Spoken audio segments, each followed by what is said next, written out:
views and opinions of WHPS, its affiliates, management, or sponsors.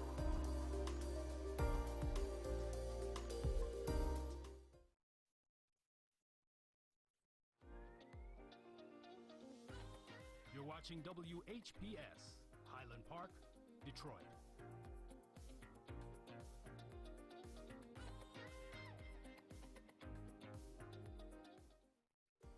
The views and opinions expressed on the following show are not necessarily the views and opinions of WHPS, its affiliates, management, or sponsors.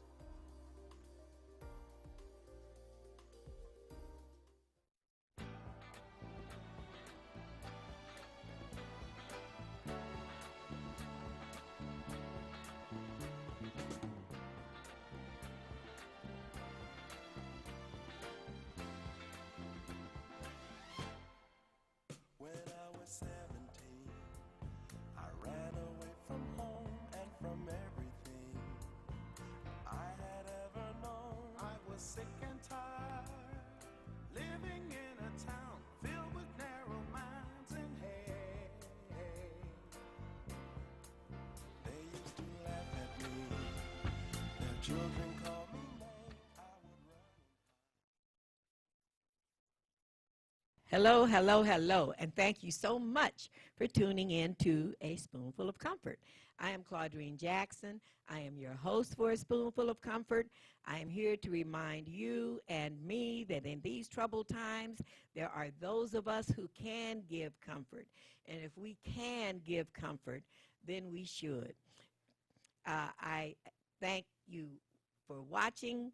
I thank the people who donate to the Purvis Jackson Jr. Autism Foundation. The Purvis Jackson Foundation is a 501c3 charity that helps lower-income children with handicaps.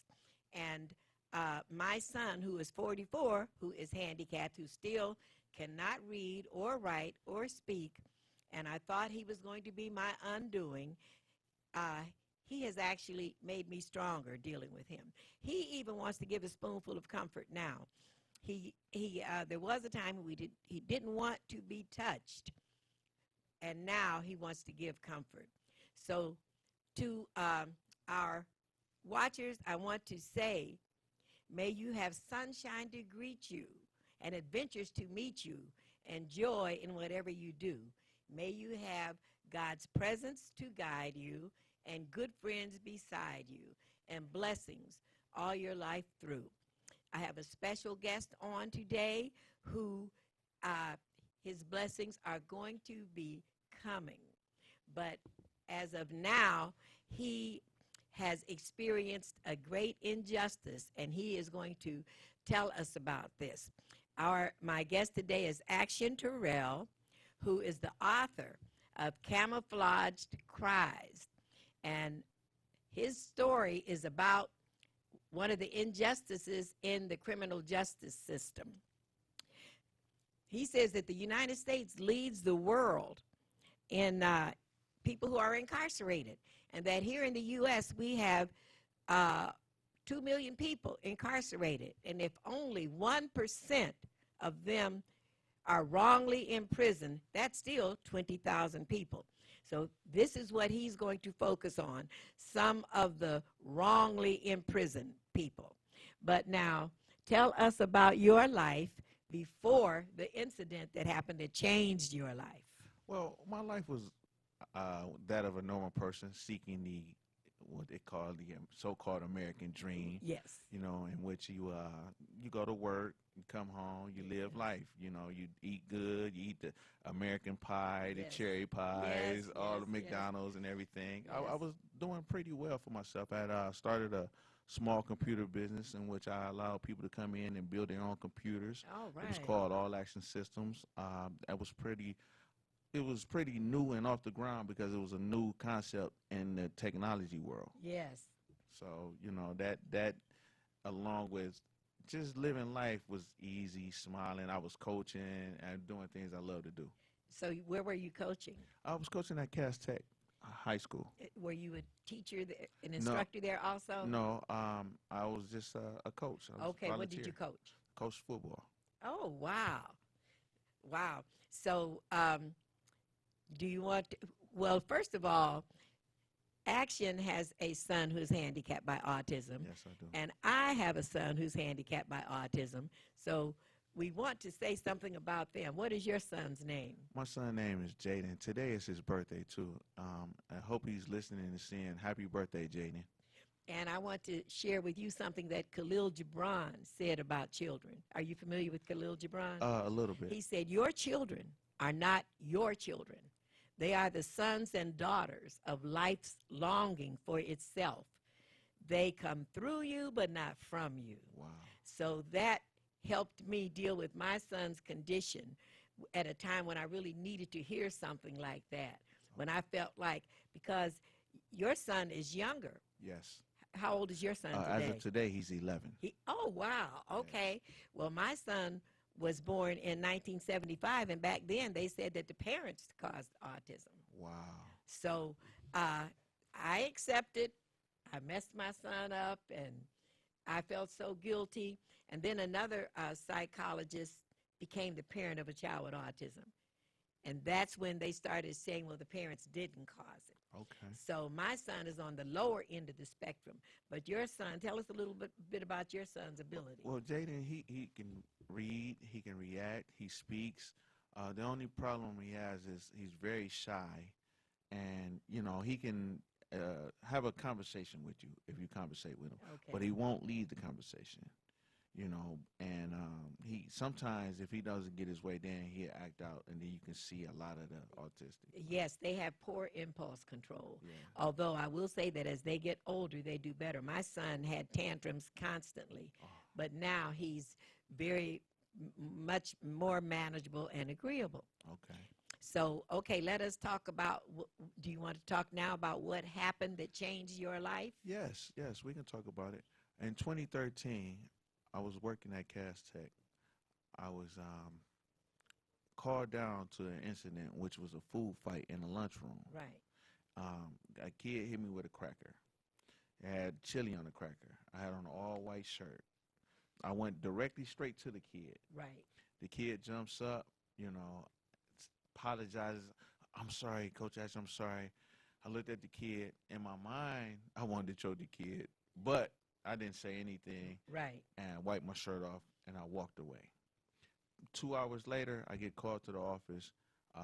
Young lady said that I brushed up against her to get to her boyfriend, and they evicted me of criminal sexual conduct, 4th degree, which is a misdemeanor, but it holds weight like a felony. Wow. And what I mean by holds weight like a felony, even though I didn't do any prison or jail time, they put me on what you call the SORA list, the Sexual Offenders Registry Act list. Wow. And they put me on for 25 years. Wow. On a wrongful conviction in which it was said we had a security guard write an affidavit, put it into court that I was nowhere near the young lady. I never brushed up against the young lady at all. And then we also had her on the stand, and she said the exact same thing, and they still convicted me. Wow. That's too easy. Yeah. I mean, I would have thought that you couldn't be convicted that easily. And you said you weren't incarcerated in jail, but you were incarcerated by the system. Systematically. So could you tell us a little bit about that? Being systematically incarcerated is a form of incarceration in which, with being on the SORA list, they make it hard for you to get a job. They make it hard for you to get a place to stay. They make it hard for you to do anything. Wow. So you basically still in prison, because if you try to go and get a job, and say, for instance, you hired me. Right. And a lady knows my case or know that I'm on the list, all she has to do is say, I looked at her wrong, and she can sue that company. Oh, and then they'll get, the company get, because they can do the sexual harassment act that they just passed. Right. She can say that, and then they will get double because now they have me in their system. Wow. Oh, my goodness. I'm glad that you're bringing this out, because, see, people like me did not know that this kind of situation existed. Yes. So tell us how you felt immediately after the situation. During the trial and everything that was going on. Oh, you did have a trial? Yes, I took it to trial because I'm fighting my innocence. You took it to trial? Yes. Okay. And during the trial, there was a lot of things that went on that I wasn't familiar with as well as uncomfortable with. Right. After that, once I got convicted, I ostracized myself. I acted as if I had to hide from this shame thing. You had to feel isolated. Yes, I was isolated. I ostracized myself. I wanted to hide because I was ashamed that these people convicted me of something that I never did, Right. and then something so horrific as being a rapist, and it was Well, now, demoralizing. they didn't say anything about raping, did they? Well, You were in the conviction- same category as Yes, I'm the same. I'm in the same Oh. category as somebody who raped, and I didn't do anything. Wow. Oh, that's so unfair. But I tell you what, thank God we live in America Yes, where we have freedom of speech. right. And we have freedom to speak out and say what we're going through, what's on our mind. So I was never patriotic until I had a son that couldn't talk, Right. and I could. And so thank God that you're in America, that you're able to speak out against this. Now, I'd like to know, when did you make the change to be able to write a book? Earlier this year, I took a stand. I got tired of hiding. Yes. I said, I'm innocent. Let me Yes. stand up and fight for my innocence. And you got sick and tired of being sick and tired. Exactly. And that's what it was. And in the midst of me doing these things, I started looking up people who was wrongfully convicted. Right. I ran into a guy, a couple of guys, one guy in particular. His name is Daryl Siggers. I've written a book, and I know that he was writing a book. Right. And the title of his book is, What Do You Need to Know Before Hiring a Lawyer, and What Do You Need to Know Before Filing an Appeal? Oh. And so when I got to him, he, he's did 34 years in prison for something he didn't do. Amazing. So that gave me the strength. If this guy can do it, and I'm out here and I'm fighting, I can do it too. So that's how I got the strength and started changing my life and started coming out to talk, getting on shows, want to meet with people, along with him introducing me to people and just getting to know people. And when did you decide to write a book? I'm sure that your book was like my book. It practically wrote itself. Exactly. The book was already and into. this is the book, Camouflaged Cries. Can you tell us how we can get the book? You can get the book right now on Amazon.com. If you type in my name, Action Terrell, it should pop up, Camouflage Cries, on Amazon.com. Okay, so tell them how to spell action. ACTSHUN, and Terrell is TERRELL. Action Terrell. Well, I'm glad. So when did you finally say, I'm writing all this down? I had wrote it down 2017. Now, the incident happened 2013. Okay. 2017, what I was doing is getting things together because I was going to retry my own case in the court. I didn't know how the courts work. I was unfamiliar with a lot of terminology. Yes. So yes. what I did was just wrote down what happened, and I chronologically put everything in order. So I said, I might as well put it in book form. Good. And I did everything myself. Good. From self-published to the title to the back page, everything. So how did you come about the title? The title, well, the title itself was me tired of hiding my tears. Okay. The cover page, the front page, it was like I told people that we are soldiers, and people don't think that soldiers okay. get wounded too. Okay. But when soldiers get wounded, they have to camouflage. They are not only in camouflage gear, but they have to camouflage their cries and still go out and fight. You're right. Yes. And so us as people, and us dealing with children with autism, we have to camouflage our tears and be strong for them. Don't we? All the time. Yes. So that's how I come about the title. And different things happen in life to make us stronger. My son coming along, I thought it was weakening me, and it did in the beginning. But when I saw that he needed somebody, Yes. he needed somebody, and one day I was saying, Lord, you just didn't give him any blessings. He's got so many deficits. You didn't give him any blessings. And the Lord said, well, you be his blessing. Exactly. So I had to pull myself together. And there are things that make us have to pull ourselves together. Yes. Come out of our comfort zone. Yes. What did you say about being? Well, people, and whenever you're going through something, it's uncomfortable. Yes. But we have to get used to being comfortable with being uncomfortable. That's how you become successful. That's right. So I'm so glad you said that. Now, you have some poetry in your book, Yes, too. I do. Yes, So I we do. want you to share one of your poems with us. Okay, I most definitely But will. one of the things that I want to say is that you know that our God is a God of second chances. Yes, He's ma'am. a God of renewal. He's a God of restoration.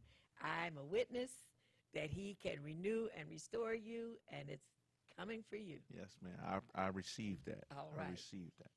The title of this poem is called The Wayward Wind. Okay.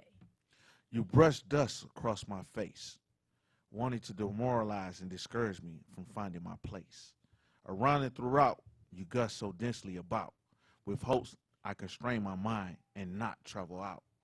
You thrust pollutants into my thoughts, my dreams you try to douse, creating a sense of despair coupled with self-doubt.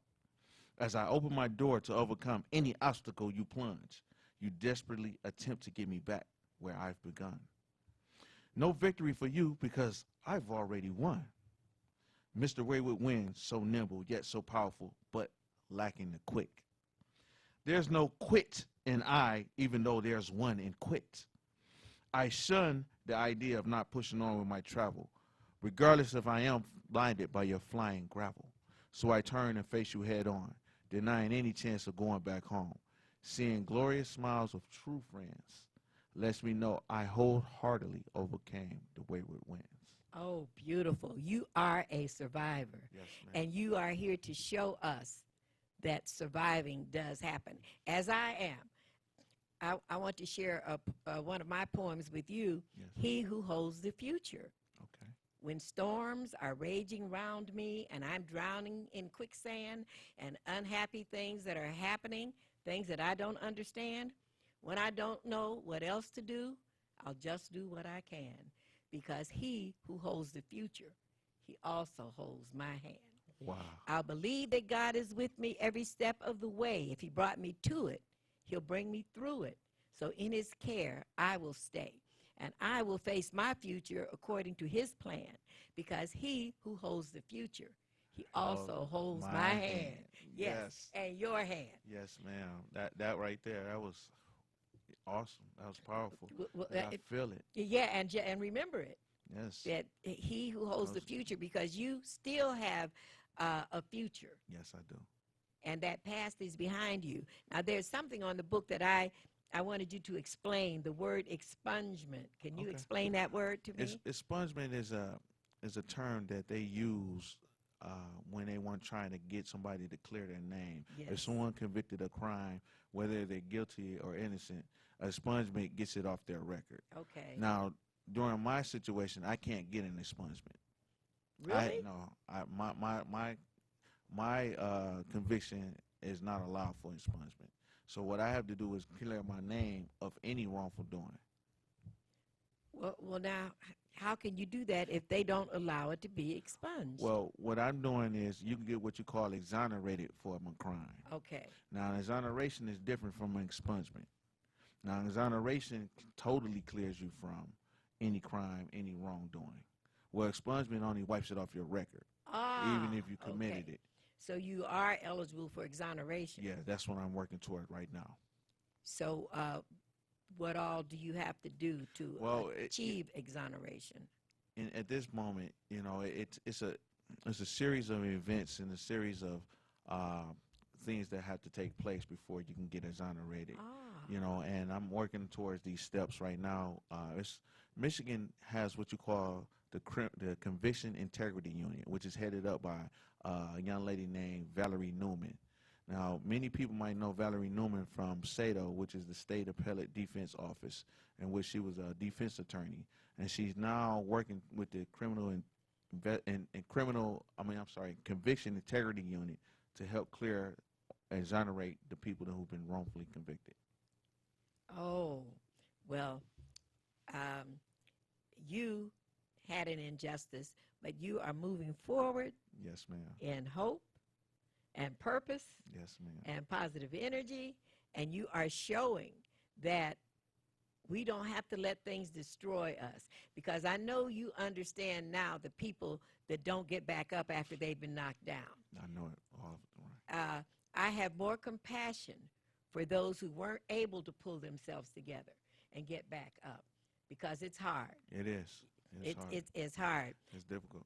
I had, do you want to tell us the ramifications of what happened as far as your son and your home life and everything Yes, goes? Yes. Well, during the conviction, they told me I couldn't be around my children, my kids, and I couldn't be around kids at school, school-age kids, my nieces, nephews, or anything like that. That really hurt, especially on a day like today, being his birthday, and he's at school. You know, even though they said I couldn't go, I had to go and see my son. Yes. I had to go see him on his birthday, take him what I could take him. So it destroyed me. It destroyed my ability to provide for him effectively. It destroyed the ability to provide as a household husband effectively. I believe that you will be restored. There's a scripture, I'm not sure which one it is, where he says, I will restore everything that the enemy has taken from you. Okay. And when he renews and restores, you will have greater compassion for people that are going through what you went through. And we're all going through something. We go through something To get to something. to get to something. Yes, ma'am. And you are getting to something. Yes, I am. So I am so proud that you are courageous, because this takes a lot of courage. Yes, it does. It took a lot of courage for me to get out and tell my story. And my story is about a handicapped son. So you have a far serious story. Yes. So I know how much courage it takes for you to get out to tell your story. Courage is you know, is just a small, minute word. You know, it takes not only courage, but it also takes inner strength that you don't know where you can get your next power from, or the Yes. next thoughts that you have. So building this character up, I think more integrity than anything, to do the right thing. Yes. Because as a parent, I was once in denial about my son. So was I. You know, A until I lot had of to us really are in denial in the Yeah. beginning because they look so normal. That's one of the characteristics of people with autism. Right. They don't look like they have any problems with them. And with me, with my son, he was extremely aggressive and extremely hostile. Okay. And I went through 3 years where I would not even take him out of the house because people would tell me, "Oh, you shouldn't even bring him out." Right. Can you believe that people Yeah, would say that yes, to me? Yes. I know that firsthand. Okay. But then, just like I overcome this conviction, Yes. I overcame that because I told them, if you don't like my son, that means you don't like me. Now you sound like my husband. His father used to say that. And for people who have seen this show before, my husband was Purvis Jackson, the bass singer of the Spinners Singing Group, and my husband was the force behind the Purvis Jackson Autism Foundation that helps lower income children with handicaps. He was the force behind me writing the book. He's also the force behind me doing a TV show, and I also do a radio show because I did not have the courage to do these things. Okay. But seeing my son and others like him gave me the courage they need somebody. Right. They need somebody who cares Yes. and somebody to speak out for them. And when my son was younger, my son was born in 75, and up until 75, people on the lower end of the spectrum were institutionalized. Wow. So I was trying to put him in an institution because I thought that's what you do with people like this. And I didn't know why they wouldn't institutionalize him. So I became an advocate, reluctantly kicking and screaming all the way. But once I realized I have to help him. Right. If I want somebody else to help him, It'll never happen. And it won't happen the way you do it because you do it with love. that's right. That's right. And I was in that same I was in that same predicament, and I told his mother, I said, well, we have to help him. We can't depend on these people to give our son the love and attention and affection he needs. And even though your son can communicate, he probably can't communicate about his condition in the way that you can. Exactly. Not yet. But I have met a lot of higher functioning people Yes. with autism that can speak for themselves. Exactly. And if you've set an example for your son, so he may be one of the ones that when he gets older, he may be able to talk about his condition himself and how he feels. Because every time I would run into a higher functioning person with autism, I would question them and communicate with them and talk to them. And they explained some of my son's behaviors to me, like he would hold his ears all the time. Right. And he used to son does that. scream, does he? Yeah. And I talked to some higher functioning people with autism, and they explained that certain sounds hurt their ears. So they cover their ears to keep the sounds from hurting their ears. Right. And Temple Grandin, who is a genius who has autism. Expert, Are you right. familiar with Temple Yes, Grandin? yes. So every time she was in Michigan, I would go to see her and talk to her, and she was a great inspiration for me. Okay. I was on the state board of directors of the Michigan Society for Autistic Citizens back in the 80s. Okay. Because we were trying to bring out awareness of autism, because since they had been institutionalized, this was something new in the community. Right. Easter Seals, Detroit Institute for Children, all the agencies that help our children did not help back then. So I was going around trying to find who's going to help my child, and there wasn't anyone. There are so many people that have been diagnosed with autism since then that now they have that help. But when my son was born in 75, Detroit did not have an autism program in Detroit Public Schools. Wow. I could not believe that. The only autism program was in Garden City, Berger School, and all the autistic people from Wayne County went to that one school. program. So it's still operating, and it was good for my son. But who would have thought that autism would expand so much, that the diagnosis would increase so much? Because my son was born in 75, I said that by the year 2000, autism would be cured, Right. or we'd know. Right. But there's still no cure for it. And, you know, it's a very touching subject for me because I deal with it on a personal level. And then after seeing him today, with this conviction on me and they holding me back from doing what I need to do for my son, it puts me in a very, I want to say, desperate state of mind to do what it takes to and get that's him that's a great injustice. I used to say that when you have a child with autism, isn't that enough of a trial, right. of a challenge, of something that you have to overcome? And look at what you've had to overcome. Right. Is there anything you would like to say to the criminal justice system? Well, I just want the criminal justice system to change the way it works, because people keep saying, oh, the justice system is broken. No, I think it's acting exactly the way they set it up to act. Really? Yeah, I think it's meant for them to do what they're doing right now. That's just my opinion of it. Because if it didn't, we wouldn't have, like I said, out of 2 million people incarcerated in the United States, we wouldn't have at least 1%. That's 20,000 people locked up for something they didn't do. So the fact that you didn't get locked up did not change the consequences of that event. No, it didn't. They still make money off of it. So it's time for us to go. It's Christmas season. I hope you all have a happy holiday.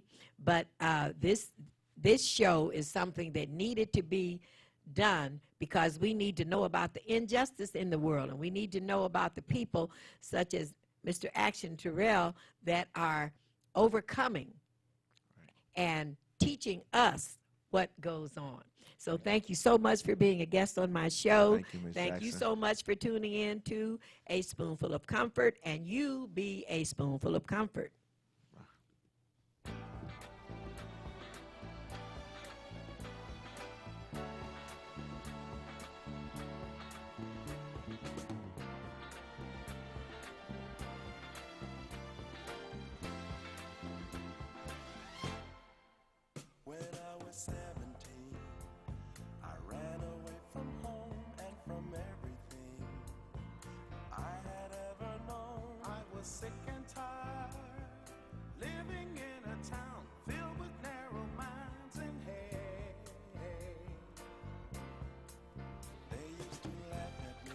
Broadcasting Company.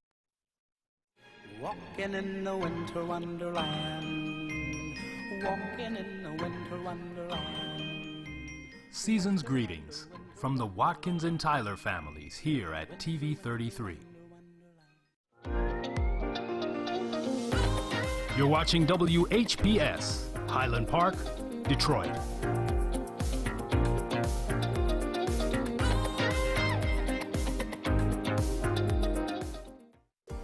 The views and opinions expressed on the following show are not necessarily the views and opinions of WHPS, its affiliates, management, or sponsors.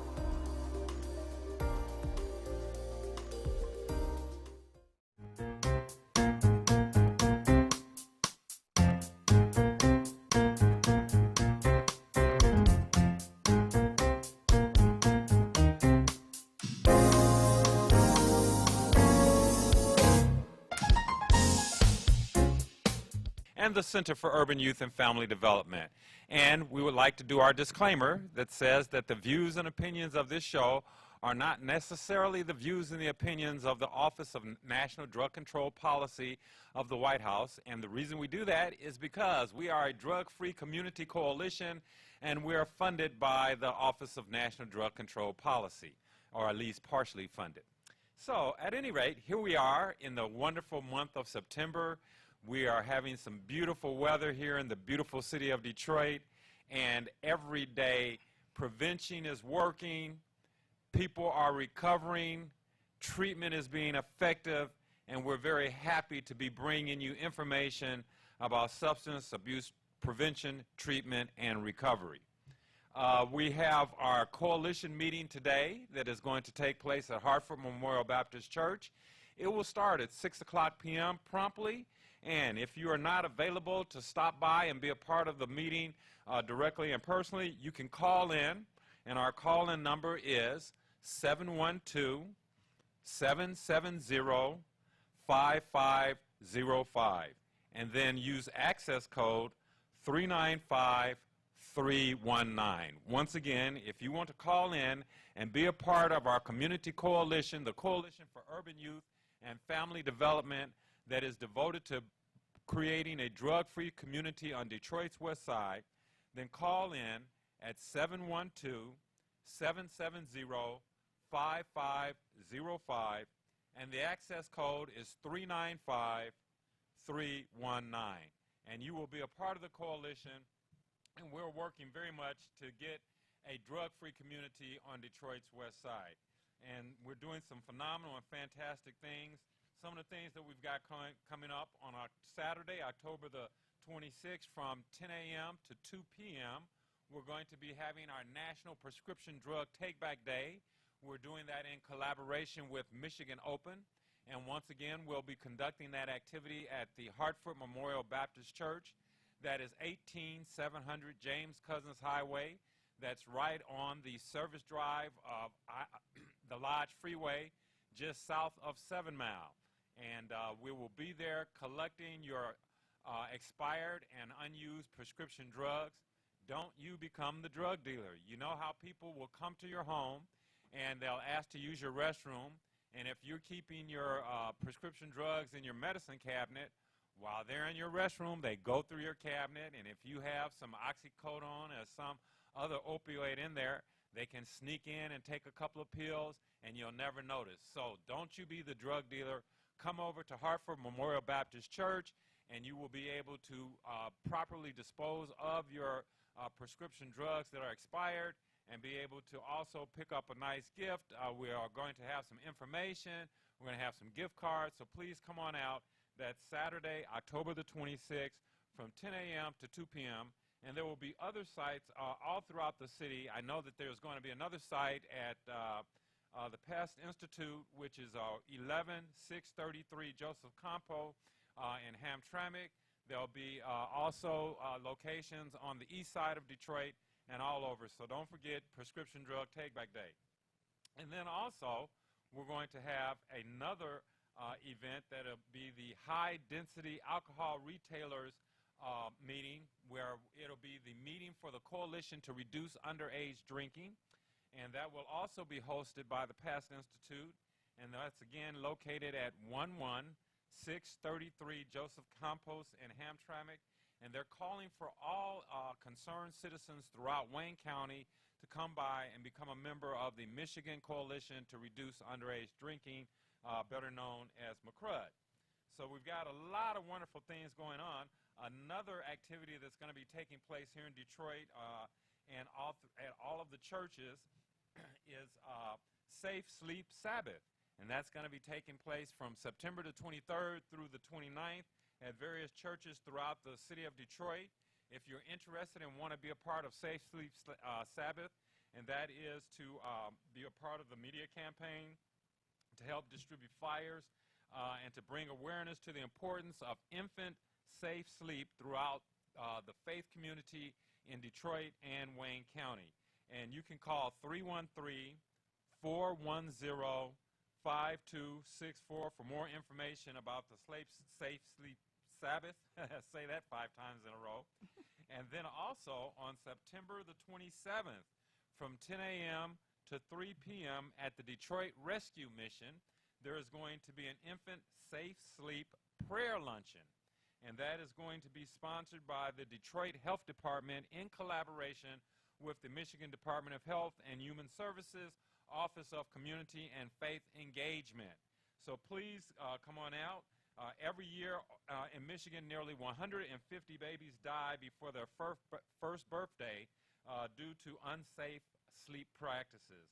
This is a call to service for our faith-based partners to collaborate with the Health Department and with the Michigan Department of Health and Human Services Office of Community and Faith Engagement to support families who have experienced loss of infants and raise awareness to this issue. So if you would like to be a part of the luncheon, and it's absolutely free, that's going to take place on September the 27th at the Detroit Rescue Mission, which is located at 138 Stimson Street in Detroit, Michigan. You can RSVP for that event by calling 313-410-5264. And that's going to be a wonderful, wonderful event that will give an opportunity to provide some support as well as bring awareness for safe sleep for infants and for adults as well. So we are very, very happy to be here once again promoting substance abuse prevention. As you know, one of the issues that we are dealing with here in Detroit is the fact that September is National Recovery Month. And National Recovery Month increases awareness and understanding of mental and substance use disorders and encourages individuals in need of treatment and recovery services to seek help. And there are help opportunities throughout the city of Detroit, throughout the county of Wayne. One of those is the Detroit-Wayne Mental Health Authority that will be changing its name in 30 days to the Detroit-Wayne Integrated Health Network. But if you need help, please contact the Detroit-Wayne Mental Health Association. Also, you can go to the Detroit Recovery Project. You can go to the Detroit Rescue Mission, and there are opportunities throughout the city of Detroit. So Recovery Month celebrates people in long-term recovery and recognizes the dedicated workers who provide the prevention, treatment, and recovery support services. And this year's Recovery Month theme focuses on our rural and frontier communities, the criminal justice system, community and faith-based organizations, and public health professionals and departments, highlighting the various entities that support recovery within our society. The theme is Join the Voices for Recovery, Strengthen Families and Communities. So we want to encourage communities to be socially inclusive, offering support to those with mental and or substance use disorders, and often those disorders are co-occurring, as well as seek a chance to help and lend a hand and contribute to our community as citizens, parents, employees, students, volunteers, and leaders. And if you're interested in becoming more involved in National Recovery Month, you can check them out on Facebook, and that is www.facebook.com/Recovery Month. And then you can also look at information on YouTube by going to youtube.com/Recovery Month. And there is also information on Twitter And, of course, the Twitter account is www.twitter.com/Recovery Month, and that is sponsored by the Substance Abuse and Mental Health Services Administration, better known as SAMHSA. So as we get ready to go to a commercial break, I am going to have a very exciting and very interesting guest on with us as we come back. It'll be Miss Alicia Turner, and she is with the Detroit Recovery Project, and she is also a recovery mentor and also a substance abuse recovery peer. And so we will be having her give us some information and tell us all about recovery. So we'll be right back after this commercial break. And thank you for watching Urban Review.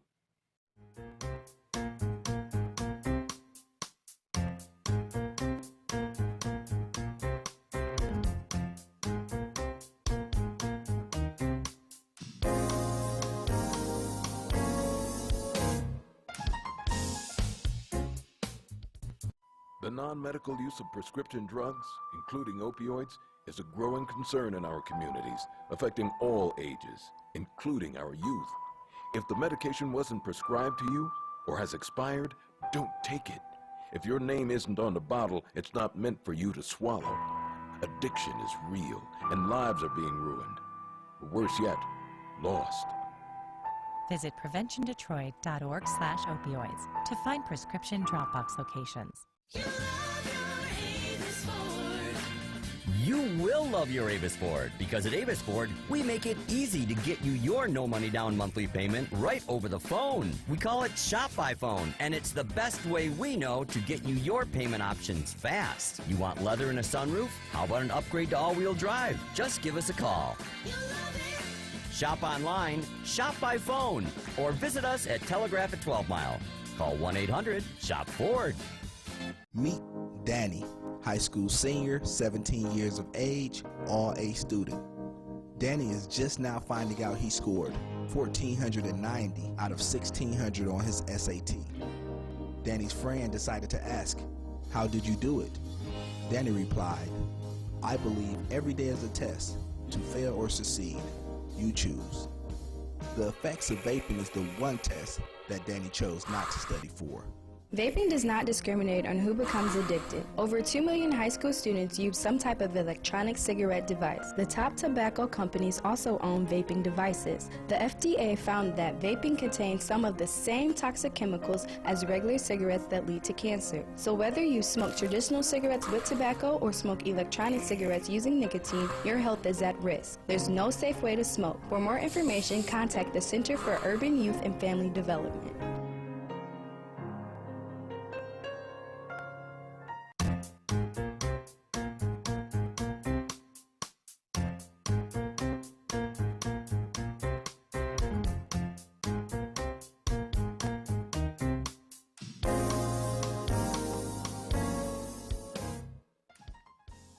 Welcome back to Urban Review, and we are here this afternoon with a wonderful person from the Detroit Recovery Project Incorporated, Miss Alicia Turner. And Miss Turner is here to tell us a little bit about the world of recovery and the work that she does as a peer recovery coach and as a peer recovery mentor. So tell us a little bit about your work and what do you get involved in? Well, what we do is we help people that have a desire to stay in recovery. We support them in any way possible. We sit down with them. We have individual sessions, and we create a plan for them. We call it a person-centered plan, where the individual chooses and designs the plan for their life, and it consists of goals or say something that's challenging their recovery. We help them accomplish that and overcome any obstacles in their way to prevent them from living in long-term recovery. Okay. Now, how long does it usually take to develop that, what do you call it, personal recovery plan? A person-centered plan. A person-centered recovery plan. How long does it take to, who's involved in making that happen? Well, we say PCP for short to make it, but the individual and the peer mentor. So we sit down with the person, and individually the person is the one that designs it. We just assist them. Okay, and so it's, as the old saying goes, not about me without me. So the person is involved, and I think I heard you say that they have to have the desire to do so. So they have already been involved in treatment and gone through a treatment process, and this is to facilitate their long-term recovery. Yes, that's correct. We help people that are already in recovery. Mm-hmm. We help them stay in recovery and learn to live long-term recovery. Okay. Now, what is the difference between a peer recovery coach and a peer recovery mentor? Well, it's just, to me, the title, because as a mentor, you do the same things as a coach, but also as a peer recovery mentor, you have actually walked in those same shoes as the person, and the coach is the same, but the mentor is actually someone that can mentor that person, and we go an extra mile. If someone needs a ride to a doctor's appointment, I have no problem assisting them with that. Grocery shopping, say if they even have an interview. If I have time, I take them to the interview.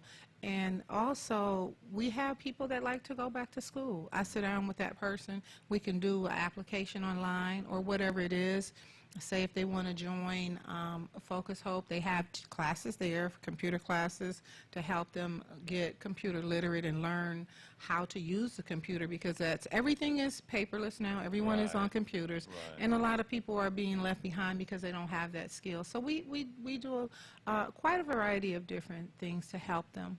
What do you feel are some of the big challenges that individuals face as they try and make their way through recovery? Well, to me, the biggest challenge would be homelessness, because that's something that people suffer from, being out, say, on the streets because of the wreckage of their past, their addiction. That's usually the first thing that goes. Their home. And it's hard to get back on your feet if you don't have a stable house. Oh, okay. So developing stability is one of the key aspects of it. Now, with the Detroit Recovery Project, which, by the way, has 2 locations. Yes. One is on East McNichols Street, and do you know the address? Yes, 1121 East McNichols. 1121 East McNichols, and then there's another one on the west side on Grand Boulevard, right? Yes, 1145 West Grand Boulevard. 1145 West Grand Boulevard. And so an individual can go to either one of those locations and reach out for help. Or can a family member take them, or how does that work? Yes, now we do take walk-ins, we take referrals from family members, but the main objective is to have the individual have the desire, because that is the most important thing. The person would have to be in recovery and have had some clean time. Okay, okay. So this is the main objective, is to have them already in recovery and just have a desire to continue to live long-term recovery. Okay. Now, do you interface with youth very often in this process as being a peer recovery mentor or coach? Well, you have to be over the age of 18 in order to receive our services. Okay. So now we do have our women's specialty unit, which also deals with women under the age of 18, and we have that program that helps them. We have a Ms. Scott that's over our program, and she helps underage women that are pregnant or going through different situations or difficulties. So we have that, and once they're of age, and then we have a coach that can help them as well. That's fantastic. And so which do you focus yourself personally with the women's group, or do you vary relative to Well, actually, I don't focus on the women's group. My desire is to just help anyone that needs help. And right now, I've partnered with one of our community organizations, and I'm actually launching a partnership, so I'll be busy with that. But we do like to partnership with any of the other community organizations, Cass Community, the MSO, just a lot of other organizations that have people that have a need. Okay. So we are in Wayne County. We help people that are in Wayne County. Yeah, so any organization that would like to partner with Detroit Recovery Project, please reach out to us. Now, as you said earlier, in order to be a peer recovery coach or a peer, you have to have walked in those shoes, so I take it that you are a person that's in long-term recovery. You want to tell us a little bit about that? Yes, I have 25 years clean. Oh, that's beautiful. Thank you. I celebrate my anniversary November 10th, so thank you. I'll have 26 years come November 10th. That's beautiful. Yes. That's beautiful. And tell us a little bit about your background. You're a native Detroiter, and yes, I am. I'm a native Detroiter. I have lived quite a few other places. okay. I See lived. the world. Yes, I actually lived in California for 15 years. Wow. And actually, believe it or not, that's where my addiction took off, because I thought I could move and leave it behind. Little did I know it was with me. So I had a lot of my addiction there in California, and I came back to Detroit. I had some clean time, and I went to treatment and Eleanor Hutzel. It was also, they're no longer in existence, because a lot of the treatment centers, I hate to say, they have been just taken apart, demolished. That whole system needs to be rebuilt, because we don't offer treatment the way I had it. I was in treatment for 2 years, believe it or not. And you hear that now, it's unheard of. You have, say, 7-day, 14-day, 28 days, and that's not enough time for a person to get a foundation. And that's some part of the message that gets carried back to the governor's office and to the appropriate authorities by organizations like the Michigan Prevention Association and other organizations that look into that development and design of the programs. But we're very, very pleased to have you on the show. We appreciate the work that you're doing out in the community. And if a person wants to reach out, do you have a number that they can call over at Detroit Recovery Project? Yes, we do. Our number there is 313-365-3100. 365-3100. That's 313-365-3100. And can you call that number 24 hours a day, or what's the time on that? Well, we do have an answering machine, so you can call. Our office hours vary from during the week. Monday and Wednesday, there's someone at the desk there as late as, say, 8 o'clock, 8:30. Okay, fantastic. And I know that, Lisa, while we were just chatting, one of the things came up that we were talking about was e-cigarettes and the impact that they're having on our young people, as well as across our population across the nation. Yes. Right now, there are as many as 500 people that have become ill by vaping, and a lot of people are not fully aware of what an e-cigarette is, but generally an e-cigarette contains a battery and a heating element and a place to hold a liquid or a juice, and that device heats the liquid to produce an aerosol, which is inhaled to the lungs by the user. And these type of products are also referred to as e-hookahs, mods, vape pens, vapes, and tank systems, and they really are called electronic nicotine delivery systems.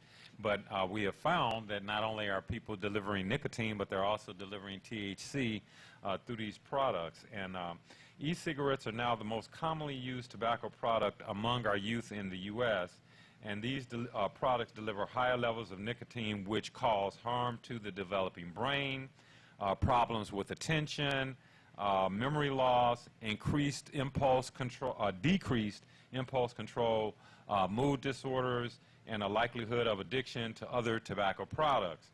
So we ask that you really strongly look to avoid these products, and this is information that is coming to us from our Michigan Department of Health and Human Services tobacco section.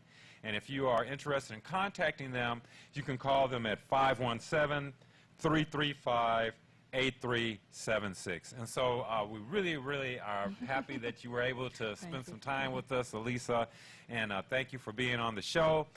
We'll be right back after commercial break, and thank you for watching Urban Review.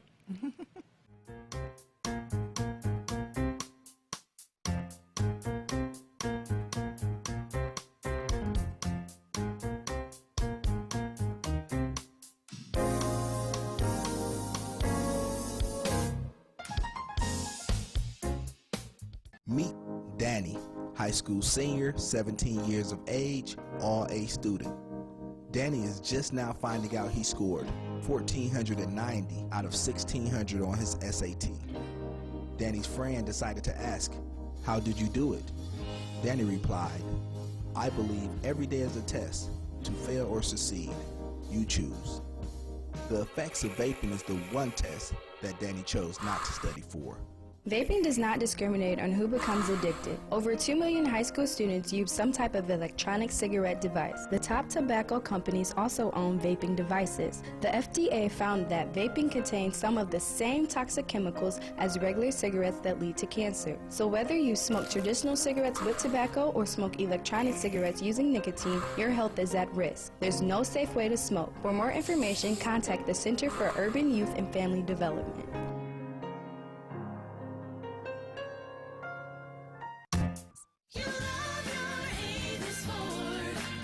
You will love your Avis Ford because at Avis Ford, we make it easy to get you your no money down monthly payment right over the phone. We call it Shop by Phone, and it's the best way we know to get you your payment options fast. You want leather and a sunroof? How about an upgrade to all-wheel drive? Just give us a call.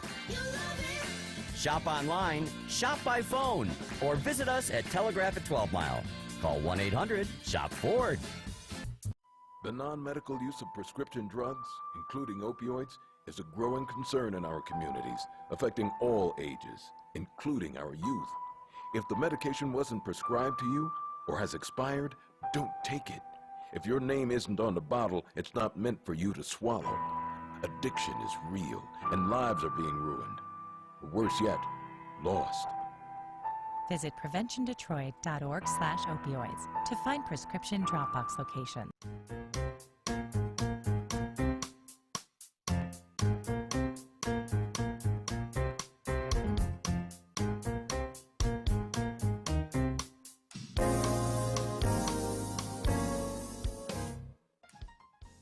Once again, I'd just like to thank you for watching Urban Review. And remember that this evening from 6 to 7:30, we'll be over at Hartford Memorial Baptist Church, 18700 James Cousins Highway in the Vincent Room, having our Coalition for Urban Youth and Family Development meeting. If you'd like to call into that meeting, call number is 712-770-5505, and the access code is 395319. And if you enjoyed the wonderful public service announcement that you saw during our commercial break, then I'd ask you to watch Ask the Messenger television show, and that comes on Sundays at 8 a.m. on TV 20, and you can see more of our PSAs. So thank you once again for watching Urban Review, and I will close out with the same thing that I always close out with. And first of all, that is the poem that Nelson Mandela memorized and said to himself every day during his 27 years of captivity, and that is, "Out of the night that covers me, black as a pit from pole to pole, I thank whatever gods there be for my unconquerable soul. In the fell clutch of circumstance, I have not winced nor cried aloud, and under the bludgeoning of chance, my head is bloody but unbowed. Beyond this place of wrath and tears looms but the horror of the shade, and yet the minutes of the years finds and shall find me unafraid, for it matters not how straight the gate, how charged with punishment the scroll, for I am the captain of my fate and the master of my soul." And then as I bring everything to a close, I'll tell you, when you're up against some trouble, meet it squarely face to face. Plant your feet, set your shoulder, lift your chin, and take a brace. And when the worst is bound to happen, in spite of all that you can do, you may fail, but you may conquer. See it through. Black may be the clouds about you, and your future may seem grim, but don't let your nerve desert you. Keep yourself in fighting trim. And if it's vain to try and dodge it in spite of all that you can do, remember, running from it will not save you. See it through. Even hope may seem but futile when with troubles you'll be set. But remember, you're simply facing what other men have met. So if you fail, fall, still fighting, don't give up whatever you do. Keep your eyes to the front, your head high to the finish, and see it through. Thank you for watching Urban Review.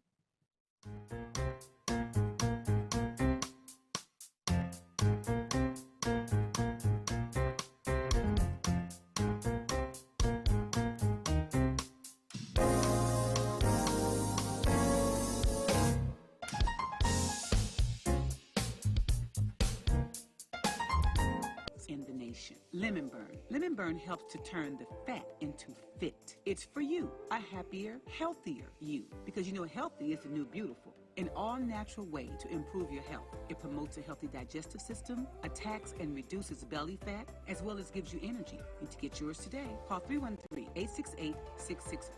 Don't forget to exercise and eat right. You're watching WHPS, Highland Park, Detroit.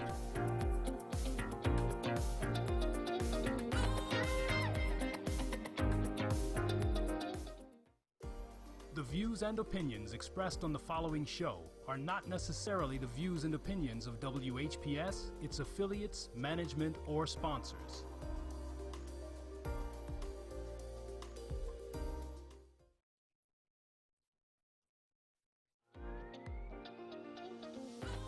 You're watching WHPS, Highland Park, Detroit.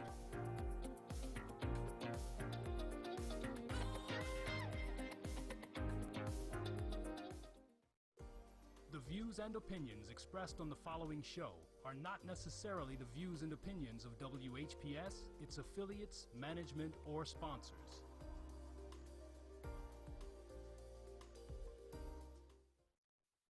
This program is brought to you by Lemon Burn. Lemon Burn attacks and reduces belly fat. Get yours today. 313-868-6612. Hi, this is LaWanda. This is R.J. Watkins. Coming to you to bring you some information about the #1 detox in the nation, Lemon Burn. Lemon Burn helps to turn the fat into fit. It's for you, a happier, healthier you. Because you know healthy is the new beautiful. An all-natural way to improve your health. It promotes a healthy digestive system, attacks and reduces belly fat, as well as gives you energy. And to get yours today, call 313-868-6612. Don't forget to exercise and eat right. I pledge to stay drug-free. I plan to stay drug-free. I pledge to stay drug-free. I pledge to be drug-free. I pledge to stay drug-free.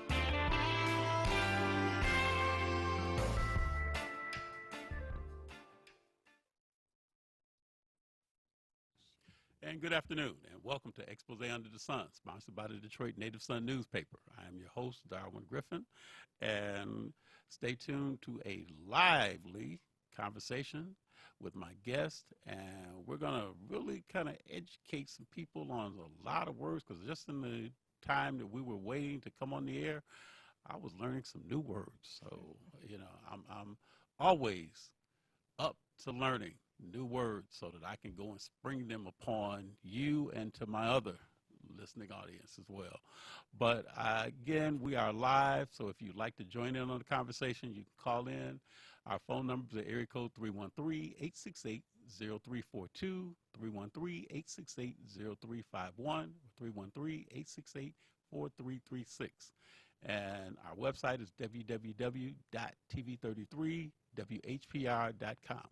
And again, we are streaming live from the awesome city of Highland Park, Michigan, under the auspices of the Mayor, Hubert Yap. And again, I just want to thank R.J. Watkins and Henry Tyler, the owners of the station, for allowing us to have this half an hour with you. So again, we're also sponsored by Lemon Burn, and if you'd like to get more information, because being healthy is being the new you. So if you'd like to go and you'd like to obtain a bottle of Lemon Burn, you can contact someone here at the station at area code 313-868-6612. And again, I just want to express some, I went to a memorial service for one of the employees of our Wayne County clerk, Kathy Garrett. Her name was Suzanne Stewart. And I had found out that I used to work with her when I was over the Work First program back in the late 90s. and she was one of the Work First contractors, career development individuals. So sometimes you never know how you may be connected with someone. And the thing that I would recommend to everyone is check on your loved ones.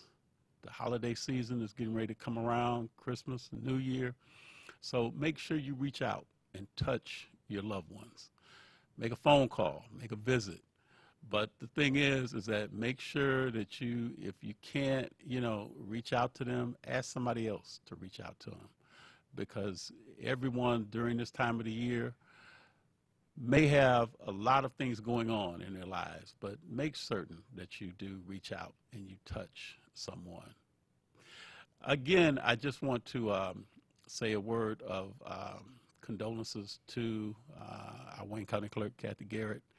I thought she gave a beautiful speech in regard to her employee and some of the other men and women that spoke in conjunction to the homegoing of Ms. Stewart. So it was great seeing one of my college alumni from Michigan State University, Ms. Mary Jones, and I'll give a shout out to the sorority that she belongs to. I was on their court, but it was the Sigma Gamma Rhos. So a lot of you know that I am a proud member of the first African-American fraternity, Alpha Phi Alpha, Black and Gold. And I do want to also give a shout out to the other individuals that are in sororities and fraternities, because there was a lot that we all went through, and there's a lot that we all are going through. So the camaraderie, the sisterhood, the brotherhood of the Divine Nine is very, very important, especially in building young men and young women into adulthood. But with all that said, I do want to just kind of say a few little shout outs to some people to kind of, go and get well. To my partner, Carl Baxter. I want to send my best wishes to your twin boys to get well, and also want to give a little shout out to Miss Lisa Talton, who is going through sore throat. So I definitely want you to get well, get healthy. And anyone else that is going through any illnesses or any setbacks, I hope that God alleviates whatever you are going through. Continue to stay prayed up, and make certain, too, that if you have faith, when fear comes to the door knocking, send faith to answer that door. Okay. Today, we're going to learn a few new words. We're going to get an opportunity to go and have some dialogue. We're going to talk a little bit about anthropology today. So we're going to get really, really geared up to, talk all these different terms and politics and everything, man. So we are looking forward to having a good dialogue with you, and stay tuned. Okay, my guest today, she is a professor at Wayne County Community College District, and her name is, and I'm going to make sure I say this right, her name is Sananda Samadar Corrado, correct? Oh, yes. Okay. Oh, yes. Okay. Loving it, yes. And she is an adjunct professor of anthropology at Wayne County Community College District, correct? Yes, that's Okay. true. I teach anthropology. Okay. And tell a little bit in terms of, say, about what made you get into the field of anthropology first? What got me into the field of anthropology? I actually thought I wanted to be a lawyer first, and then I kind of thought, well, I don't know. I just kind of kept going on through school. What got me through anthropology was dance. I never wanted to stop dance. So I actually got to New York, and I got into this master's program at New School University. And I got to give a shout out to New School because it's a radical university. Mm-hmm. It keeps intellectuals coming in from South America and other parts of Asia where intellectuals are not allowed to come into America. I don't know if you know about a little bit about the history of New School, but it was started by dissident professors from Columbia. Okay. And what they were doing was they were bringing in intellectuals before they were killed off by the Nazis. Oh, wow. Because the Nazis started by killing off those who who had a public voice and who dissented before they came upon the populations to destroy them, or at least their mental, firstly and foremost. But in any case, in New School, I went there to get away from Michigan. I wanted to go to New York. I wanted to dance. But the fervor of anthropology came into me when I realized that other people were coming here to seek an education to make people's lives better. Up until then, I had pretty much of a middle-class life. I really enjoyed going out, being in college. I enjoyed keg parties. I enjoyed studying hard. And I enjoyed thinking. But I never thought about the idea that people were dying for a right to speak, for a right to think, and for a right to share their ideas. So New School was a very transformative experience for me. At that time, I'd also become a principal dancer for Nayakas, which was the first South Asian Odissi classical dance company in New York. So I applied to Columbia. And before you know it, they gave me the opportunity, and I looked at comparative international education. And so I was kind of looking at how people are kind of strewn across the world as transnational capital. Oftentimes we're looking at goods and services. And we look at people as trafficking. But people are numerous types of capital that we don't really start to delve into until we have a crisis point. Now, you mentioned in terms of, say, about being a professor of anthropology. For the 2 or 3 people that may not know the difference, what is the difference between, first, define anthropology, and then can you tell, what is the difference between anthropology and psychology? Well, oftentimes when students come into my classroom, they think anthropology is the study of people. But what I try to tell them is all social sciences study people, that people are a source of data. But all social sciences have a distinct object of study. So for instance, psychology, it's the mind. The mind isn't a person, and it's a construct because the mind isn't a biological variable or entity as well. It's shared, but it also has a private inner world, and there's this dialogue or discourse between them. Right? So they're studying people, but in terms of coming up for a concept of the mind that is more universal. It's the same with anthropology in the way that we're looking at culture. But as opposed to looking at the mind, we look at culture as a shared sense of embodied memory and history that is passed down over time. So now, when we look in terms of, say, at the different types, now when I'm thinking in terms of, say, anthropology, I'm thinking about when a lot of times you may have, because people don't know sometimes the difference between anthropology and archaeology. Yeah, well, archaeology is, as people like to put it, digging up all bones. Right. But a lot of archaeological skills are used in forensic anthropology, for instance, when you're digging up mass graves.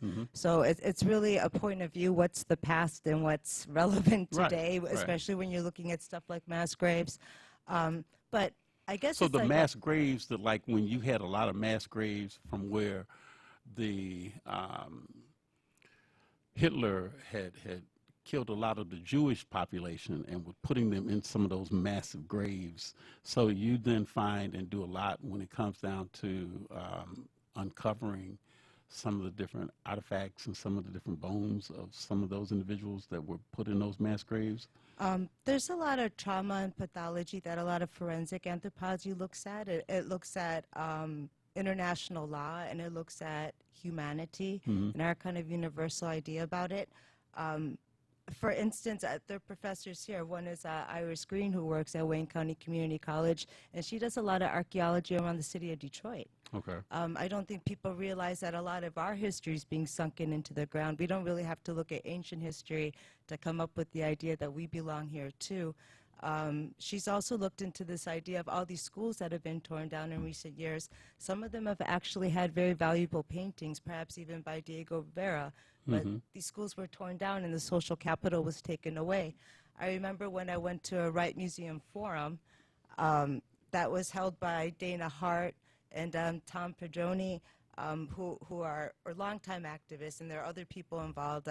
It was amazing. They brought all these cities together, but one narrative that kept sticking out of my mind, and there was like Inkster, Ecorse, Highland Park, all the cities that came under emergency financial management.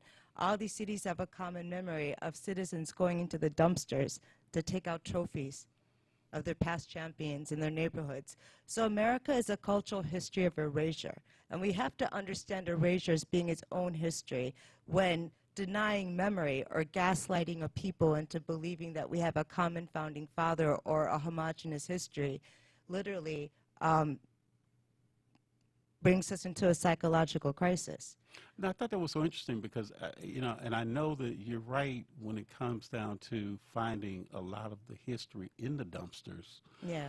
Because I know that I was counseling at one of the schools, and that was the thing that they had was a lot of trophies that they even had from past,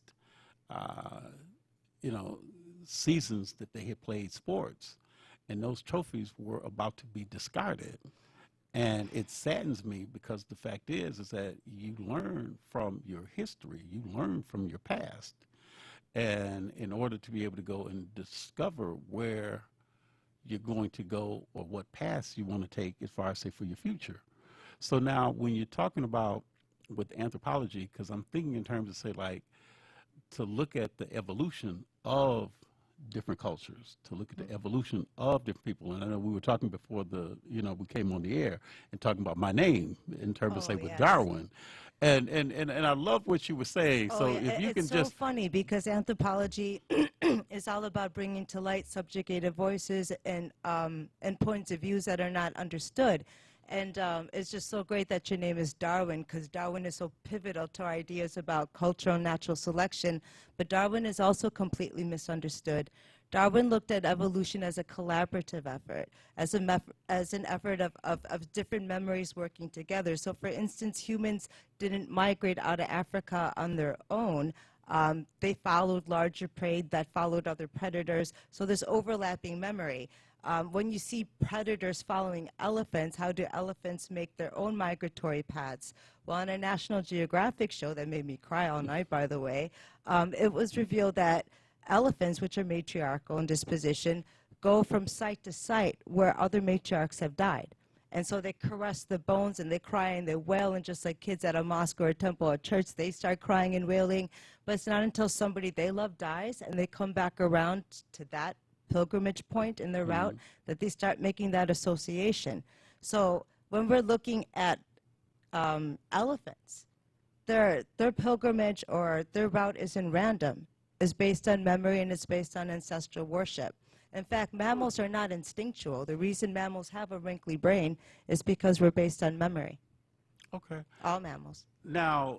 Oh no, I made a generalization. Well, don't. I mean, that's one thing that I think that we all tend to do, make those generalizations. But tell in terms of, say, about how do we look at love? How do we view love?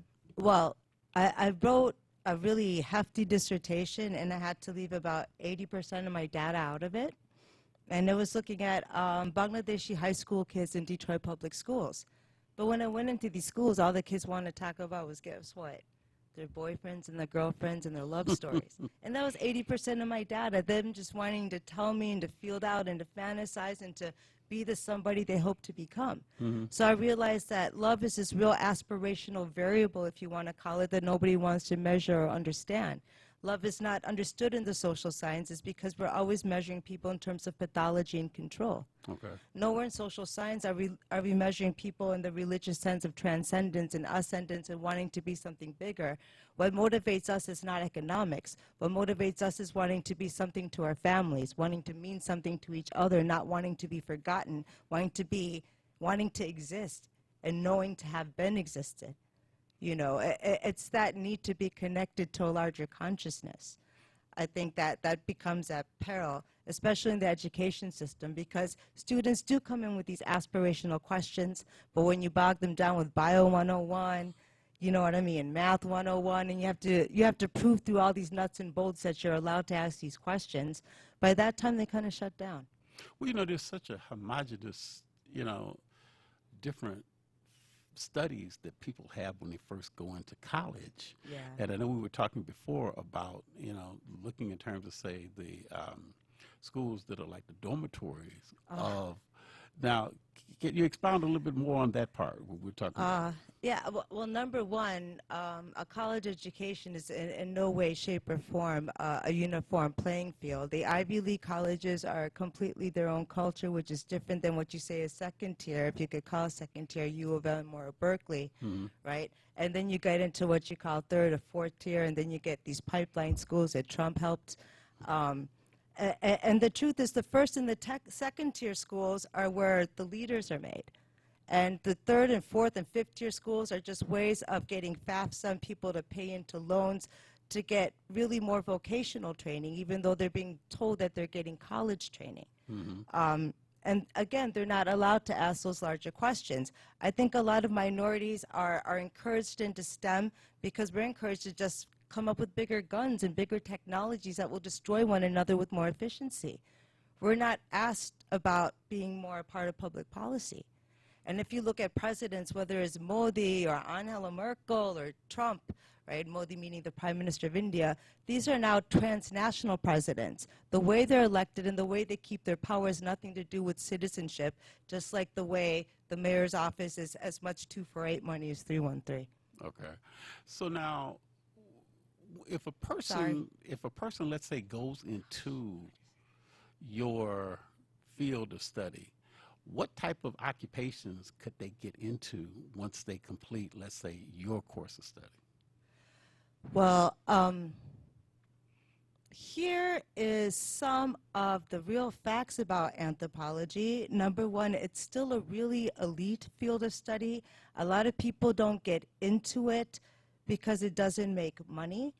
And in that sense, the people who have taken over anthropology and the politics of representation have really taken over a lot of voices and even been able to romanticize poverty or perhaps maybe build our own careers based on suffering that isn't ours.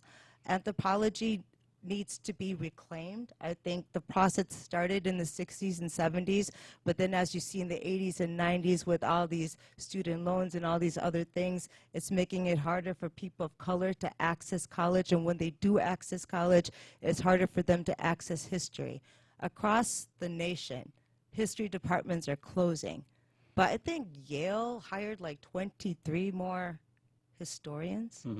So history itself is becoming a treasure, and a treasure for the select few. And the history that the rest of us are being fed, whether it's from the doubters of the Confederacy or whatnot, is literally driving people to psychological crisis. So now, what then would you say to the population that may be interested in going into anthropology to kind of romance them a little bit into coming and being more cognizant of the field of anthropology and to delve a little bit more deeper into the history of a people or peoples? You see, anthropology is a social science, and in that way it's a little bit different than history in the sense that we're looking at how people normalize the everyday feelings of inequality. For instance, for some reason I believe I'm a female. For some reason I believe I'm Indian. This has been inculcated in me my whole life. So I build choices like the earrings I'm wearing on my identity. Somebody told you your name was Mr. Darwin Griffin, and you went by that. 90% of our reality is built by how other people perceive us and how we think of that. So for instance, even in language, it's a supernatural acquisition of the you. Because when you look in the mirror, you don't say, I love me, right? Me being the object, you say, I love you, perhaps, right? If you've been taught, you know, about loving yourself. Or I hate you, even, which you shouldn't do, really. But when you're saying, I love you in the mirror, that's really a dialogic imagination in your mind. Because we talk to ourselves more than we talk to anybody else. But the voices that we play in our mind again and again are those top 5 personalities, right? Top 10 personalities again and again. Well, you know, it's so interesting because I think we all do the negative or the positive self-talk. And it's almost making me think back to when you would see the cartoons and you see the angel on one shoulder and the devil on the other shoulder. And you're always wondering in terms of, say, about which is going to go and dominate your whatever action that you're going to do. And, you know, it's almost that yin and yang, you know, where you're trying to think in terms of, say, about, okay, well, it's like that dichotomy key. Okay, I can do this, but if I do that, then this could happen. So you're always thinking about choices. It's trying to balance out your passion with your sense of compassion, right? Your passion being self-directed interest or desire, and compassion is your need to please other people and to make sure that they get what they're getting out of their relationship with you. Because without compassion, you can't build status, and without passion, you can't really build that personality that you think you have. But you're always balancing your need to, be connected with your need to break free. But you see, that's a false dichotomy, Right. and that's what we're taught. That's what we're taught about in terms of teenage years. That's what we're taught in terms of poverty. But that's a false dichotomy. I think Du Bois' dichotomy of the double consciousness rings more true than this idea of the good versus the bad in the person. Because in terms of yin-yang, or even in terms of passion versus compassion, that's really about how you want to define yourself, right? It's not about committing a wrong act. For instance, you could do a lot of right acts, right? You could see like a kid drowning in a river, and you're like, oh, I want to run for office, so I'll bring a camera crew out and I'll save this kid, right? That's a right act. But intentionally or karmically, did you go anywhere, or did you actually use that kid as a vehicle, and therefore doubly used, once in his suffering and drowning, and second by you saving him even? Well, and that's something, because I know I was talking to somebody, earlier, and we were talking about, what do you see are the basic, because we've got only a couple of minutes left, but just what do you see are the basic differences between males and females? Wow. I don't know, because across cultures there's such a diversity of relationships for males and females. I'll say what's going on in American culture is a breakdown of family. And with the breakdown of families, a breakdown of tolerance, is a breakdown of faith communities, because it's really through interfaith communities and intergenerational discussions that a lot of differences are bridged, and that's shutting down. We could talk about in terms of economics and all these other things, but it's a really attack on the middle class, working class, poor family that most people are suffering from. And from that sense of dislocation, you see all these other kind of insecurities abound. Yeah, because it seems like there's a lot more that we are going through right now, and especially with society going on today, that we need to do one thing and one thing only. We need to go and get back to the basics and love one another. The black male is still an endangered species. Shit hasn't changed, sorry. Yeah, and that's the part that we need to talk more about. Yeah. But, that's another show. Yeah, That's a totally another show right there. Biology is politics. Oh, no question. Well, again, I do want to thank you for coming on the show. I've definitely got to invite you to come back again. Thank you. It's been a blessing to know you. And it's been a blessing to know you as well. But I really would love to have you come back again, and we can kind of dialogue a little bit more, especially about the black male and their role in society, because that's really important right there. But I do want to thank you again. I hope that you'll come back. You've been watching Expose Under the Sun, sponsored by the Detroit Native Sun newspaper. If you'd like to get a copy of the Detroit Native Sun newspaper, you can contact Ms. Valerie Lockhart at area code 313-457-5944, and you can pick up a copy of the Detroit Native Sun newspaper at your local Kroger supermarkets. Again, I do want to express my sympathies and condolences to the family of Suzanne Stewart. And I want to tell everybody this holiday season, be safe, be merry, but be at peace with each other. And I leave that word with you today. Peace.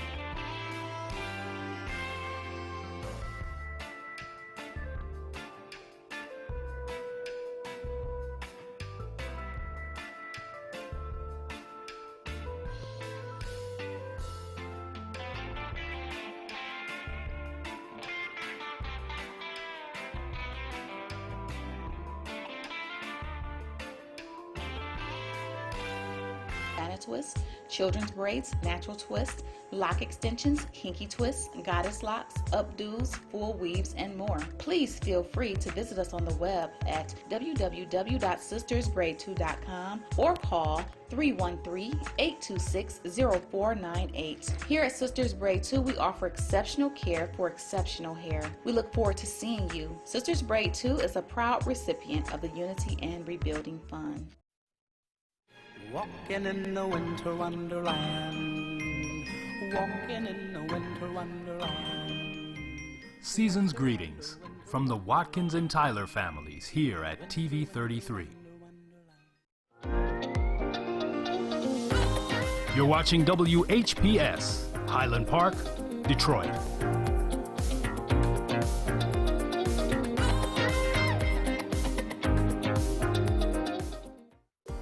The views and opinions expressed on the following show are not necessarily the views and opinions of WHPS, its affiliates, management, or sponsors.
to make somebody rape a 9-month-old baby. Amen. I was reading this article.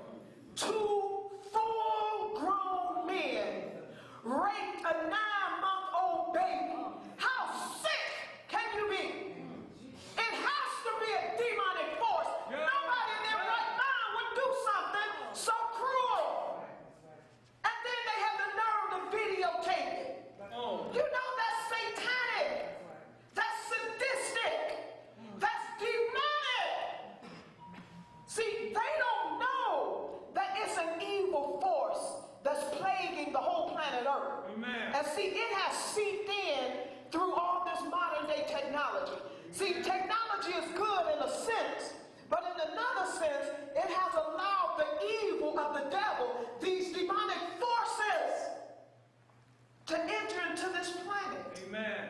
And see, if you're not hearing the word of God, you don't know what's going on. The devil is trying to kill, steal, and destroy. Yes. I was reading another article, these sicko cycles gang rape the dog. Oh, Lord. Is that sick? Y'all know we living in evil, demonic times. These people are sick. That's why I plead with you to bring the children. We got to help save these babies. My heart has been crying for these young people. I'm tired of reading about these young people going missing. And nobody's doing anything about it. The media is saying very little about it. Over 75,000 African American women and children have gone missing this year. And nobody's saying anything about it. And it might be more than that. This is how you get that spiritual anointing, brothers and sisters. You got to know the Word of God.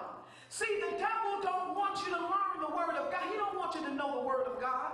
This is how you fight that devil back. You can't fight him fist to fist. It don't work that way.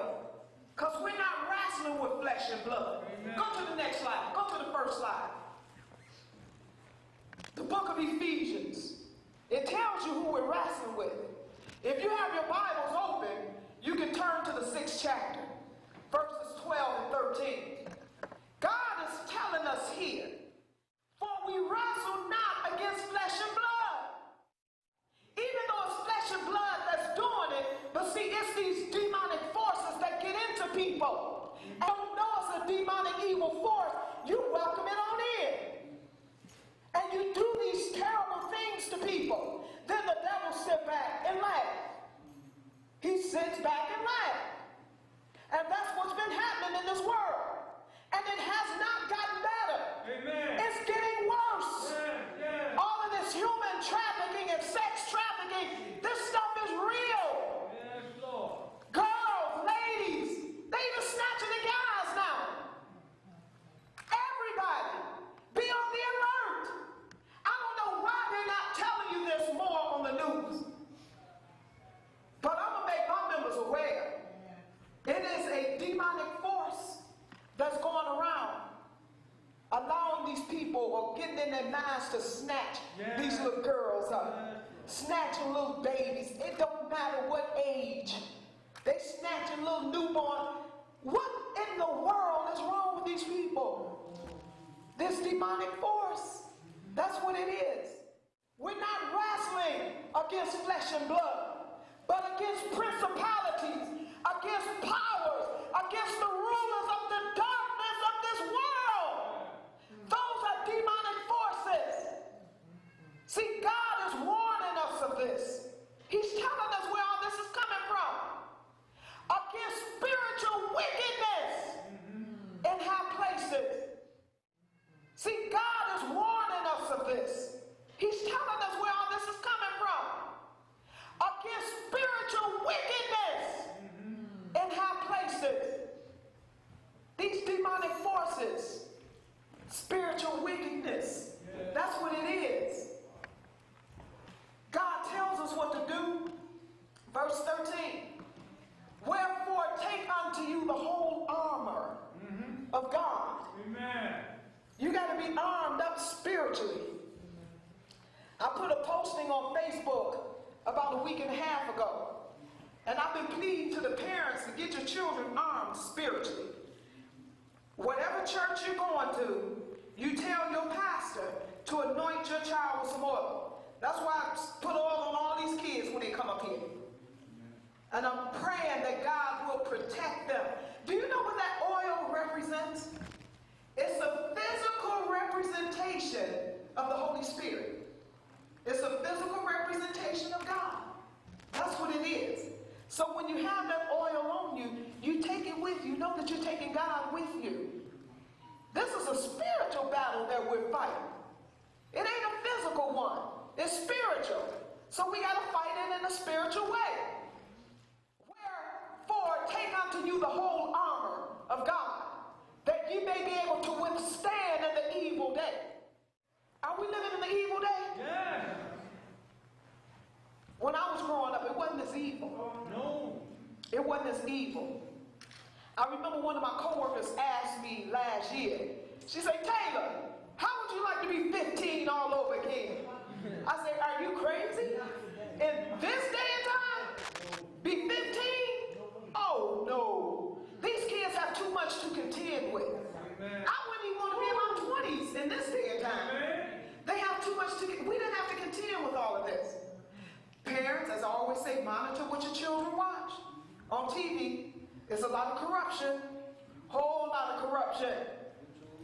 And having done all, you stand. If you don't think that these demonic spirits can control you, let me show you a biblical example. Go to the next slide. Mark chapter 5, beginning at verse 2. Jesus restores a demon-possessed man. That's what this is all about. When Jesus got up out the boat, a man with an impure spirit came from the tombs, the graveyard, to meet him. This man lived in the tombs. No one could bind him anymore, not even a chain. This man was so demonic. Listen to me now. He was so demonic, so filled with the demon. You know, the devil will give you strength too. Y'all do know that, right? But it'll be a negative strength. It'll be a destructive strength. This demon-possessed man, the devil had given him so much strength, nobody could restrain him. They put chains on him. Even the chains couldn't hold him back. Isn't that something? Wow. Even chains. Not even a chain. Verse 4. For he had often been chained, hand and feet, but he tore the chains apart. Isn't that something? This man was so possessed by the devil, he tore the chains apart and broke the irons on his feet. They had iron chains on his feet. He was even able to break those. No one was strong enough to subdue him. Night and day among the tombs and in the hills, he would cry out. He would even hurt himself, even cut himself. This is how demon-possessed this man was. When no one else was around for him to hurt, he would hurt himself. You know, the devil will make you hurt yourself. Amen. He will. Yes, he will. He will make you hurt yourself. Day and night, among the tombs and in the hills, he would just be out hollering. Just hollering, crazy. Demon-possessed. Cutting himself with stones. Go to the next slide. Verse 6. When he saw Jesus from a distance, he ran and fell on his knees in front of him. Amen. Now I found this to be very amazing. Even this demon-possessed man knew where his help was. Now here, folks, we're not even supposed to be demon-possessed. Do we know where our help lies? Amen. Do we know that Jesus is the answer? Amen. Do we know that when problems come into our life, our help is Jesus? Amen. This demon-possessed man knew that. The devil knows that. That's why he tries to trick you. He's full of deceit. He's full of trickery. The Bible says that. Says the devil's job is to kill, steal, and destroy. And the Bible also calls him in the book of Revelations the great deceiver. Says the devil deceived the whole what? World. Not just a little bitty old Detroit.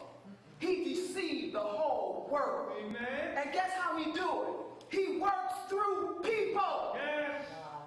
He works through people. Don't be one of the devil's pawns. Amen. See, I'm going to tell you this. God gave each of us a special gift. He gave each of us something called will. Will means choice. You have to choose. God ain't going to make decisions for you. No. You have to make that decision yourself. Amen. See, if God was going to make all decisions for all of us, he would have just created a bunch of robots. He didn't want robots. He wanted human beings. He wanted people who could think for themselves. People who could pray when trouble knocked at their door. People who would honor him, glorify him, give him praises. Our job is to glorify God. To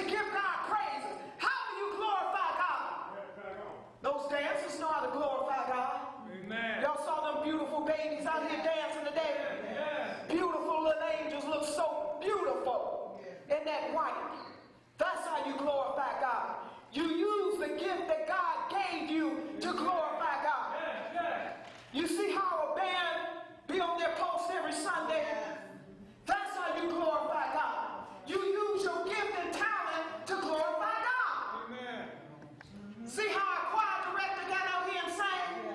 She glorified God today. Amen. Whatever you do for God, you're doing it. You're glorifying God. This is one of the ways you get that spiritual oil in your vessel, so that when you need God, He'll be there for you. Anybody ever needed God and He came through for you? Yes. Thank you, Jesus. He's come through for me many, many times.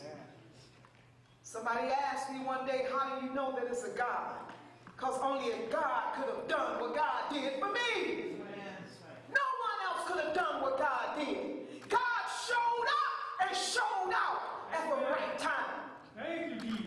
I told y'all about that big Mack truck. Yeah. Was coming head-on collision with me. And I'm in a little bitty sports car, slide on ice, coming head to head. All I could do was say Jesus. I didn't have time to get down on my knees and pray. I'm behind the wheel. All I could do was cry out, Jesus! Amen. That's all it takes. Sometimes you don't have time to pray. You just holler the name of Jesus. There is power in the name of Jesus. Superpower. Supernatural power. Amen. Supernatural means it goes beyond the natural. Amen. It goes beyond what man can do. Only God can do that. Amen. Only God could have stopped that truck about a foot away before demolishing me in my little car. 1 foot away. That was it. And it just stopped. Boom. Only God. How do I know it's a God? Only God could have did what God did for me. We need to turn our hearts back to God. That was my topic last Sunday. We need to turn our hearts back to God. I showed you 3 biblical examples of how God allowed the children of Israel to be taken into captivity because they turned their hearts from God. They started doing as the worldly people were doing. You can't do everything you see the world doing. Amen. Most of the people in the world is going to hell. Y'all want to go to hell with them? No. Y'all better get off that kick, monkey see, monkey do stuff. You better do what you know is right. I'm talking more so to the young folks now. Because I know sometimes y'all just follow the crowd. Whatever your homeboy do, you do. Homeboys have got a lot of people locked up. Homeboys have got a lot of people killed. Homeboys have got a lot of people beat down. Amen. Amen. You better follow what you know is right. Don't be weak-minded. You ask God to strengthen you. When the demon-possessed man, saw Jesus from a distance, he ran and fell on his knees in front of Jesus. And he shouted at the top of his voice, "What do you want with me, Jesus, Son of the Most High God?"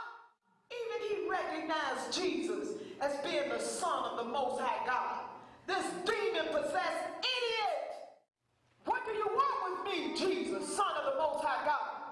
In God's name, don't torture me." This is what the demon-possessed man was saying to Jesus. Why?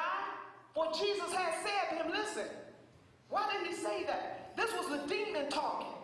This was the demon talking through the man.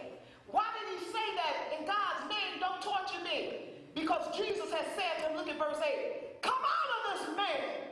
Come out." See, sometimes we got to demand, declare, and decree to get that demon out of these people. Yes. Come out of this man, you impure spirit. That was Jesus talking there. Asked him, Jesus talking to the demon, "What is your name?" The demon replied back, "My name is Legion." You know demons come in legions? Yeah. Legions. What does legion mean? Whole lot. Means whole lot. he begged Jesus again and again not to send them out of the area. See, these demons knew Jesus had that power. They went to begging Jesus, don't send us out of this area. Don't send us out, Jesus. Amen. We ain't done demolishing people. Amen. We ain't done wreaking havoc on people. Amen. Go to the next slide. A large herd of pigs was feeding on the nearby hillside. The demons begged Jesus. I told you he was talking to the demons. The demons begged Jesus, send us among the pigs. Allow us to go into them. And look at the next verse. He, meaning Jesus, gave them permission. Gave them permission to go into these pigs. As long as you get out of this man. I don't think Jesus ate pig anyway. He didn't eat that swine anyway. Y'all know that swine, right? You know pig is the filthiest animal you can eat. He gave them permission, and the impure spirits came out and went into the pigs. The herd, about 2,000 and up, there were 2,000 pigs here. That goes to show you how many demons that legion had. It said the herd, about 2,000 in number, rushed down the steep bank into the lake and were drowned. When them demons got in them pigs, them poor little pigs didn't know what to do. They started going crazy. Just like when demons get into people. They start doing what? Going crazy. That's why all this crazy stuff is happening in the world. That's why all these crazy men can molest these little bitty little babies. Molest a little 9-month-old baby. I ain't never in my life heard of no sick stuff like that. Then have the nerve to videotape it. 9 months? You know they have to be demon possessed to do something like that. Dirty dogs. They need to be castrated. Lord have mercy. Oh Lord, forgive me for saying this. But they need that. Wow, a 9-month-old baby. But see, when you demon possessed, things like that happen. Those tending the pigs ran off and reported this in the town and countryside. And the people went out to see what had happened. When they came to Jesus, they saw the man who had been possessed by the legion of demons sitting there, dressed, and guess what? In his right mind. Who did this? Jesus. Jesus. Who can help us when we're feeling some kind of way? Jesus. Who can help us when we're stressed out, burning out, depressed, oppressed, and every other kind of press? Jesus. Stop looking for these temporary fixes. Because those fixes are just temporary. Jesus can fix it for good. Don't run out doing all this immoral stuff, trying to get a temporary fix. Because it's just, it only lasts you 5 or 10 minutes, or however long that feeling lasts, and then it's gone. Jesus was getting into the boat. The man who had been demon possessed begged to go with him. This man who was demon possessed, nobody could go around him because of his craziness. He was so crazy, even chains couldn't hold him. He was so crazy, he was even cutting himself up. Jesus rescued this man. Amen. He will rescue you. He will rescue your loved ones. He will rescue you just like he did this demon-possessed man. This man started begging Jesus, can I go with you, Jesus? Verse 19, Jesus did not let him, but said, go home to your own people and tell them how much the Lord has done for you. See, sometimes we are allowed to go through certain things so we can be a witness to other people. See, faith comes by hearing, and hearing comes from what? The Word of God. We got to hear the Word. Faith comes by hearing. Jesus wanted him to go and tell his hometown what had happened. Can you imagine when they saw this man all cleaned up, a normal man in his right mind now, that would turn people to Jesus. Yeah. See, that's why sometimes you might be going through something. Amen. You might be going through something so you can be a testimony to somebody else. Amen. Don't think that every trial that you're going through is to punish you. Amen. Sometimes God will...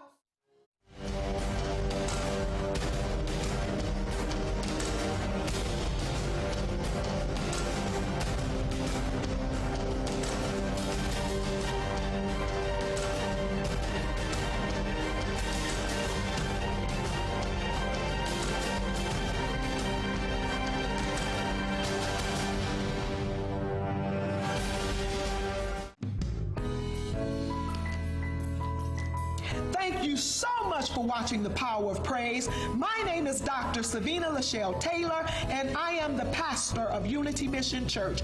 If you would like to support our ministry and help to keep our broadcast on the air, a broadcast that is viewed by a multitude of people, a broadcast that have touched the lives of so many, please send donations to our website, unitymissionchurch.com or unitymissionchurch.org. You may also send checks or money orders made payable to Unity Mission Church to our address, 1335 Oakman Boulevard, Detroit, Michigan, 48238.